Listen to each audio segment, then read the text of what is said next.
दोस्तों, मेरा नाम गुरचरण सिंह ਬੱਬਰ है। मैं 3 डेली मॉर्निंग अखबारां ਦਾ ਐਡੀਟਰ ਇਨ ਚੀਫ ਹਾਂ। ਇਸ ਕਰਕੇ ਮੇਰੇ ਕੋਲ ਕਿਸਾਨ ਅੰਦੋਲਨ ਦੇ ਬਾਰੇ ਟੌਪ ਸੀਕ੍ਰੇਟ ਬੜੀ ਇਨਫੋਰਮੇਸ਼ਨ ਹੈ, ਮੈਂ ਜਿਹੜੀ ਤੁਹਾਡੇ ਨਾਲ ਸਾਂਝੀ ਕਰਨ ਲੱਗਾ। ਮੈਂ ਤੁਹਾਨੂੰ ਦੱਸਣਾ ਚਾਹੁੰਦਾ ਕਿ ਸਰਕਾਰ ਕਿਸੇ ਵੀ ਕੀਮਤ ਤੇ ਕਿਸਾਨਾਂ ਦੇ ਇਹ 3 ਕਾਨੂੰਨ ਜਿਹੜੇ ਨੇ ਉਹ ਵਾਪਸ ਨਹੀਂ ਲਏਗੀ। ਇੱਕ ਸਰਕਾਰ ਨੇ ਅੰਦਰ ਹੀ ਅੰਦਰ ਇੱਕ ਫੈਸਲਾ ਕਰ ਲਿਆ ਕਿ ਇਹ ਕਾਨੂੰਨ ਵਾਪਸ ਨਹੀਂ ਹੋਣਗੇ ਔਰ ਸਰਕਾਰ ਸਿੰਧੂ ਬਾਰਡਰ ਤੇ ਜਿਹੜਾ ਧਰਨਾ ਕਿਸਾਨਾਂ ਦਾ, ਇਸ ਧਰਨੇ ਤੋਂ ਬਹੁਤ ਘਬਰਾ ਗਈ ਹੈ। ਇਸ ਕਰਕੇ ਸਰਕਾਰ ਜਿਹੜੀ ਹੈ बहुत जल्द एक बहुत वड्डी कार्रवाई सिंधु बार्डर ते करन वाली है। सरकार ने तैयारी कर ली है। इस कार्रवाई दे विच सरकारी जो सूचना ने मेरे कोल सैटेलाइट के द्वारा काम हो रहा है, ड्रोन के द्वारा काम हो रहा है। इस धरने दे विच सिंधु बार्डर दे विच बहुत वड्डी गिनती दे विच प्राइवेट एजेंसियां काम कर रही ने सरकार दा। उत्थे इस गल का पता लगाया जा रहा है कि कितने बच्चे ने, कितनियां औरतां ने, कितने बुजुर्ग ने और कितने नौजवान ने और कितने लीडर ने। ये सूचना इकट्ठियां करके उसते एक ऑपरेशन करने की तैयारी की जा रही है। सरकार बहुत जल्द किसी दिन अद्धी रात नूं, ठंडी रात नूं लाइटां बुझा के अंधेरे दे विच वड्डियां टार्चां दे सहारे नाल बहुत वड्डी गिनती दे विच पैरामिलिटरी फोर्स दे मदद नाल हो सकता है। इस दे विच सरकार जिहड़ी है वो BSF CRP दी वड्डी मदद लवे। इस दे नाल नाल सरकार बहुत वड्डी गिनती दे विच गिरफ्तारियां करके बंदियां नूं इत्थों चुक के लै जाणगे ते दूसरी तरफ पंजाब ते हरियाणा दे विच अचानक कर्फ्यू लगा देंगे। इससे भी इस तरह दियां भी खबरां मेरे कोल आ रही ने ताकि हरियाणा ते पंजाब दे विच किसी भी तरह का रिएक्शन ना होवे। ये कार्रवाई जिहड़ी है बहुत वड्डे पद्धर ते होण जा रही है क्योंकि सरकार ने किसी भी कीमत के उत्ते चुकना नहीं। RSS और BJP का एक फैसला है कि अगर असी किसानां दी इस मंग नूं मन लिया ते 3 कानून असी वापस लै ले ते मोदी दी वो जिहड़ी दहशत है, मोदी दी जिहड़ी परसनैलिटी है वो खत्म हो जाएगी। फिर साडे वास्ते अगे बड़ियां मुसीबतां खड़ियां हो जाणगियां कि मोदी चुकदा है। हुण तक एक मोदी ने अपना इंप्रैशन बना रखा सी कि मोदी ना चुकदा है ना डरदा है। मोदी अपनी गल तो पीछे नहीं हटता।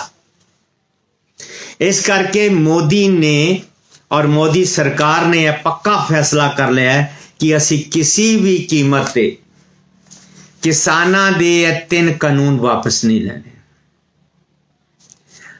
सूत्र जिहड़े टॉप सीक्रेट खबरां दे रहे ने उन्हां दा कहना है कि संघ परिवार ने मोदी दी पूरी मदद करन दी ठान लई है। BJP दा ब्लॉक लेवल दा लीडर भी मोदी दी मदद करेगा। सरकार पूरी ताकत इस्तेमाल करेगी ਔਰ ਇਸ ਐਜੀਟੇਸ਼ਨ ਨੂੰ ਕੁਚਲਣ ਦੀ ਪੂਰੀ ਕੋਸ਼ਿਸ਼ ਨਹੀਂ ਕੀਤੀ ਜਾਏਗੀ, ਕੁਚਲ ਦਿੱਤਾ ਜਾਏਗਾ। ਐਸੇ ਹਾਲਾਤ ਦੇ ਵਿੱਚ ਮੈਂ ਬਹੁਤ ਸੀਨੀਅਰ ਬੰਦਾ, ਮੈਨੂੰ ਲੱਗਦਾ ਹੈ ਬਹੁਤ ਵੱਡੀ ਗਿਣਤੀ ਦੇ ਵਿੱਚ ਲੋਕ ਜਿਹੜੇ ਨੇ ਇਸ ਸਰਕਾਰੀ ਕਾਰਵਾਈ ਦੇ ਵਿੱਚ ਮਾਰੇ ਜਾ ਸਕਦੇ ਨੇ, ਬੜੀ ਵੱਡੀ ਗਿਣਤੀ ਵਿੱਚ ਜ਼ਖਮੀ ਵੀ ਹੋ ਸਕਦੇ ਨੇ, ਬਹੁਤ ਵੱਡੀ ਤਾਦਾਦ ਦੇ ਵਿੱਚ, ਕਿਉਂਕਿ ਸਰਕਾਰ ਨੇ ਨਹੀਂ ਮੰਨਣਾ। ਸਰਕਾਰ ਨੇ ਪੂਰਾ ਆਪਣਾ ਮੀਡੀਆ ਮੁੱਠੀ 'ਚ ਕਰ ਲਿਆ। ਮੀਡੀਆ ਸਰਕਾਰ ਦਾ ਪੱਖ ਲਏਗਾ, ਸਰਕਾਰ ਨੂੰ ਜਸਟੀਫਾਈ ਕਰੇਗਾ, ਸਰਕਾਰ ਦਾ ਜਿਹੜਾ ਕਾਰਵਾਈ ਹੈ ਉਸ ਨੂੰ ਠੀਕ ਠਹਿਰਾਏਗਾ। और सारी सरकारी मशीनरी, जितनी सरकारी मशीनरी है, वो सरकारी मशीनरी इस एजिटेशन ਨੂੰ ਕੁਚਲਣ ਦੇ ਵਿੱਚ, ਦਬਾਉਣ ਦੇ ਵਿੱਚ ਕੰਮ ਕਰੇਗੀ। ਤੇ ਮੇਰੀ ਕਿਸਾਨ ਨੇਤਾਵਾਂ ਨੂੰ, ਲੀਡਰਾਂ ਨੂੰ ਐਡਵਾਈਜ਼ ਹੈ, ਉਹ ਸਿਰਫ ਇਹ ਨਾ ਸੋਚਣ ਕਿ ਉਹ ਸਿੰਧੂ ਬਾਰਡਰ ਤੇ ਬੈਠੇ ਨੇ ਤੇ ਸਰਕਾਰ ਦੂਸਰੀ ਤਰਫ ਕੁਛ ਨਹੀਂ ਕਰ ਰਹੀ। ਸਰਕਾਰ ਦੂਸਰੀ ਤਰਫ ਪੂਰਾ ਆਪਰੇਸ਼ਨ ਕਰਨ ਦੀ ਤਿਆਰੀ ਕਰ ਰਹੀ ਹੈ, ਪੂਰਾ ਬਲੂਪ੍ਰਿੰਟ ਬਣ ਚੁੱਕਿਆ ਹੈ, ਏਜੰਸੀਆਂ ਟੌਪ ਸੀਕ੍ਰੇਟ ਲੱਗ ਗਈਆਂ ਨੇ, ਪੈਰਾਮਿਲਟਰੀ ਫੋਰਸ ਦੇ ਸੀਨੀਅਰ ਅਫਸਰਾਂ ਨਾਲ ਟੌਪ ਸੀਕ੍ਰੇਟ ਮੀਟਿੰਗਸ ਚੱਲ ਰਹੀਆਂ ਨੇ। ਦੂਸਰੀ ਤਰਫ ਕਿਸਾਨ ਲੀਡਰਾਂ ਨਾਲ ਗੱਲਬਾਤ ਦਾ ਡਰਾਮਾ ਵੀ ਚੱਲ ਰਿਹਾ ਹੈ ਤਾਂ ਕਿ ਕਿਸਾਨ ਲੀਡਰਾਂ ਨੂੰ ਸਿਰਫ ਇਤਨਾ ਹੀ ਇੰਪ੍ਰੈਸ਼ਨ ਜਾਏ ਕਿ ਸਰਕਾਰ ਸਾਡੇ ਨਾਲ ਗੱਲ ਕਰ ਰਹੀ ਹੈ, ਸਰਕਾਰ ਹੋਰ ਕੁਛ ਨਹੀਂ ਕਰੇਗੀ। ਪਰ ਨਹੀਂ, ਸਰਕਾਰ ਇੱਕ ਤਰਫ ਤੁਹਾਨੂੰ ਗੱਲਾਂ ਬਾਤਾਂ 'ਚ ਲਗਾਏਗੀ, ਦੂਸਰੀ ਤਰਫ ਸਰਕਾਰ ਇੱਕ ਅਚਾਨਕ ਅੱਧੀ ਰਾਤ ਨੂੰ ਇੱਕ ਬਹੁਤ ਵੱਡੇ ਲੈਵਲ ਦਾ ਇੱਕ ਬਹੁਤ ਵੱਡਾ ਆਪਰੇਸ਼ਨ ਕਰੇਗੀ ਔਰ ਜਿਤਨੀਆਂ ਟਰੈਕਟਰ ਟਰਾਲੀਆਂ, ਜਿਤਨਾ ਕਿਸਾਨਾਂ ਦੇ ਟਰੱਕ, ਗੱਡੀਆਂ, ਕਾਰਾਂ ਸਭ ਇੱਥੇ ਹੀ ਸਰਕਾਰ ਨੇ ਰੋਕ ਲੈਣੀਆਂ। ਬੰਦਿਆਂ ਨੂੰ, ਨੌਜਵਾਨਾਂ ਨੂੰ ਚੁੱਕ ਕੇ ਲੈ ਜਾਣਾ ਤੇ ਦੂਰ ਦਰਾਜ ਲੈ ਕੇ ਜੇਲ੍ਹਾਂ ਵਿੱਚ ਔਰ ਟੈਂਪਰੇਰੀ ਜੇਲ੍ਹਾਂ ਬਣਾ ਕੇ ਉੱਥੇ ਰੱਖਣਾ। ਸਰਕਾਰ ਕਿਸੇ ਵੀ ਕੀਮਤ ਤੇ 3 ਕਾਲੇ ਕਾਨੂੰਨ ਵਾਪਸ ਨਹੀਂ ਲਏਗੀ। ਜੇ ਕਿਸੇ ਦੇ ਮਨ ਵਿੱਚ ਇਸ ਗੱਲ ਦਾ ਭੁਲੇਖਾ ਹੈ ਤੇ ਉਹ ਕੱਢ ਦੇਣ। ਇਹ ਮੰਨ ਲਓ ਕਿ ਸਰਕਾਰ ਬਹੁਤ ਜਲਦ ਇੱਕ ਬਹੁਤ ਵੱਡੀ ਕਾਰਵਾਈ ਕਰਨ ਵਾਲੀ ਹੈ।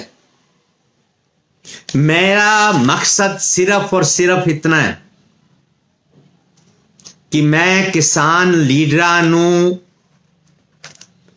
अलर्ट कर देवां कि तुसी होशियार रहो कि यह कार्रवाई होगी, होवेगी। यह कार्रवाई हो सकता है टिगरी बॉर्डर ते भी होवे एट ए टाइम। यह भी चांस ने कि गाजीपुर ਦੀ ਤਰਫ ਵੀ ਨਾਲ ਕਰਨ। ਪਰ ਜੋ ਹੁਣ ਤੱਕ ਦੀ ਖਬਰ ਹੈ, ਮੋਦੀ ਸਰਕਾਰ ਸਿਰਫ ਸਿੰਧੂ ਬਾਰਡਰ ਤੋਂ ਘਬਰਾਈ ਹੈ। ਸਰਕਾਰ ਦੀ ਚਿੰਤਾ ਸਿਰਫ ਸਿੰਧੂ ਬਾਰਡਰ ਹੈ। ਸਰਕਾਰ ਸਿੰਧੂ ਬਾਰਡਰ ਤੇ ਬਹੁਤ ਜ਼ਬਰਦਸਤ ਆਪਰੇਸ਼ਨ ਕਰਨ ਦੀ ਤਿਆਰੀ ਵਿੱਚ ਹੈ। ਇਸ ਕਰਕੇ ਕਿਸਾਨ ਲੀਡਰਾਂ ਨੂੰ ਆਪਣੀ ਨੀਤੀ, ਰਣਨੀਤੀ ਦੇ ਉੱਤੇ ਪੂਰੀ ਤਰ੍ਹਾਂ ਵਿਚਾਰ ਕਰ ਲੈਣਾ ਚਾਹੀਦਾ ਹੈ ਤਾਂ ਕਿ ਕਿਸਾਨਾਂ ਦਾ ਨੁਕਸਾਨ ਨਾ ਹੋਵੇ। ਔਰ ਸਰਕਾਰ ਨੂੰ ਮੈਂ ਐਡਵਾਈਸ ਕਰਾਂਗਾ, ਇੱਕ ਸੀਨੀਅਰ ਜਰਨਲਿਸਟ ਹੋਣ ਦੇ ਨਾਤੇ, एक किताबां दा आथर होने दे नाते, एक बड़ा सीनियर जर्नलिस्ट होने के नाते मैं सरकार नूं एडवाइस करांगा कि सरकार किसानां दे इस अंदोलन नूं दबाण वास्ते ताकत का इस्तेमाल ना करे। अगर वो ताकत का इस्तेमाल करन दी सोच रहे ने या करन दी कार्रवाई करन वाले ने, यह बहुत वड्डी इतिहासक गलती होएगी। इसका खमियाजा पूरा देश भुगतेगा। मेरी सलाह है, मोदी सरकार किसानां नाल बैठ के किसानां दियां मंगां मन लहे ते इस अंदोलन नूं खत्म किया जाए, वरना यह अंदोलन अगर जबरन कुचलन दी सरकार ने दबाण की कोशिश की तो इहदे नतीजे बड़े भयानक निकलणगे जो देश दे हित विच नहीं होणगे। सानू सारिआं नूं अपने देश की चिंता करनी चाहिए। मैं मोदी साहब नूं कहांगा, मोदी सरकार नूं कहांगा, आरएसएस और बीजेपी नूं भी कहांगा कि जिद छोड़ दो। जिद ठीक नहीं। किसानां नूं तुसी डंडा चला के उठाने की कोशिश ना करो। किसानां ते गोलियां चला के उठाने की कोशिश ना करो। आंसू गैस दे गोले छोड़ के पानी दियां बौछारां करके उठाने की कोशिश ना करो, वरना इसका असर किसानां दे पुत्रां ते पहुंचेगा जेड़े देश दी सरहदां ते बैठे ने, जेड़े फौज विच ने, जेड़े पुलिस विच ने, जेड़े BSF विच ने, जेड़े CRP विच ने, जेड़े IAS ने, जेड़े IPS ने, ये सारे रिएक्ट करनगे। इस करके सरकार नूं चाहिए ना वो धमकी दे और ना वो इस अंदोलन नूं दबाण वास्ते ताकत का इस्तेमाल करे। मैं एक बारी फिर अपने किसान वीरां नूं रिक्वेस्ट करांगा कि वो भी अपनी टॉप सीक्रेट रणनीति बनान कि किस तरह मोदी सरकार नाल निबड़ना है, किस तरीके नाल गलबात करनी है, किस तरीके नाल अपने किले नूं मजबूत रखना है। मैं इतने शब्द कह के मैं तुहाडे तो क्षमा दा जाचक हां। वाहिगुरू जी का खालसा, वाहिगुरू जी की फतेह।